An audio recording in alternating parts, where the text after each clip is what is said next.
Hey travelers, so today I want to talk about some of the mistakes I made on my first cruise vacation. Come along! When I thought about taking my mom on our first big cruise, I just wanted to take my mom somewhere special and do something really special for her. I had these visions of laying on beach chairs and the sun being so warm, as you should imagine on a cruise, right? The problem is there was a giant blizzard that blew through the United States, and so I never envisioned myself standing there in the Walmart buying a week's worth of clothes with my vacation money that I had saved so hard. So today let's talk about some of the mistakes and corrections that I could have made in order to make my first cruise a little easier. Okay, so number one. So you don't want to leave the same day as your cruise leaves. So if you have to fly or drive within 10 hours, you're definitely going to want to leave the day before, because for us it was a blizzard that came up and we were struggling to get our tickets printed off and plane tickets printed off, and so we rushed up to Kansas City trying to beat the snowstorm, which we pretty much did, but then our flights were delayed 4 or 5 times. Like, it was a crazy fiasco. And so my number one advice, leave more than one day ahead of time, or one day ahead of time. Tip number 2, pack at least one warm weather outfit.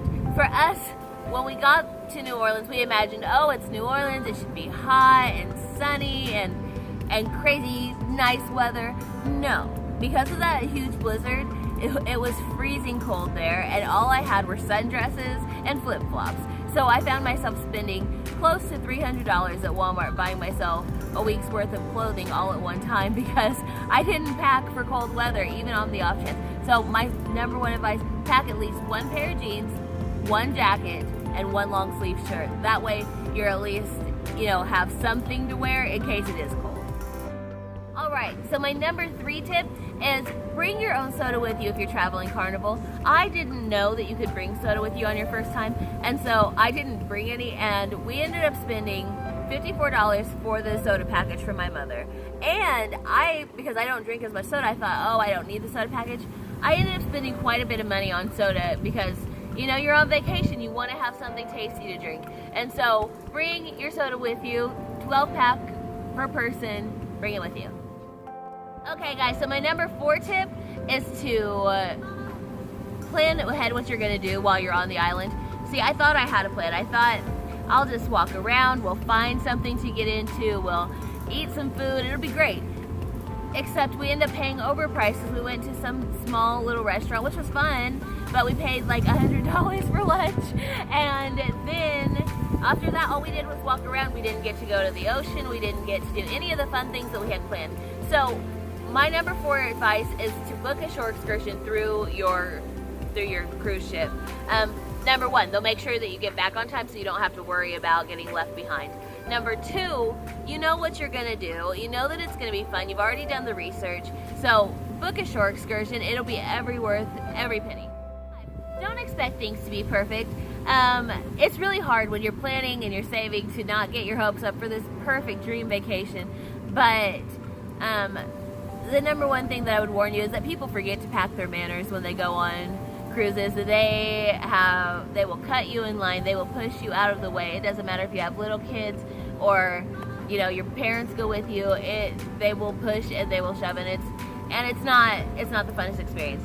But you have to remember, you're on your vacation. Just ignore them and go a different way and just relax. I didn't do that at first, and it took up like 2 of my days of just being really frustrated with people. So remember, pack your patience and try to remember that people are going to forget to pack their manners. 6,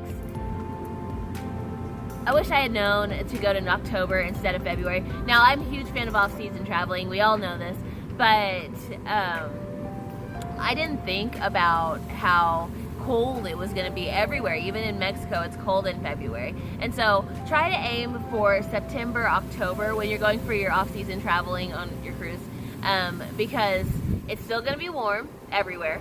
You're still going to get everything that you would have gotten out of a summer vacation, except less crowds. For another video. I wish I had watched more YouTube. YouTube is a wealth of knowledge on packing tips and cruise tips.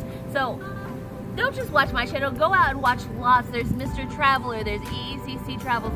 All of them have lots of things that you can glean from their experiences as well as my own. So watch lots of YouTube.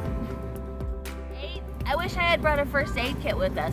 You don't think about how expensive things like Tylenol and Band-Aids are going to be while you're on the cruise, but a package of Band-Aids costs $5 on the cruise, and they're not even the great kind. They're just the skin toned ones, not even the Disney kind.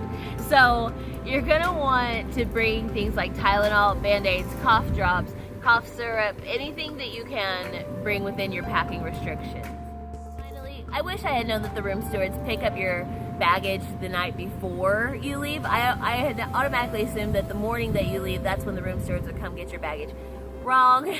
You have to put it out the night before. So about 5 or 6 o'clock in the evening, right before you go to dinner, get your stuff packed up, put it outside the room. That way you're not having to carry your luggage while you wait for your debarkation, because you have to be out of your room by like 8 or 9, but sometimes you don't get off the ship until 1 o'clock, so you want your luggage to be put with everyone else's, just sort of like you would do a checked bag at the airport. And so put your stuff outside of your room the night before. For just a few of my personal blunders, tell me what happened on your first cruise. Do you have any funny stories? Is there any questions that I maybe didn't answer if you haven't been on a cruise yet? Anyway, like, comment below, and subscribe. So long, travelers.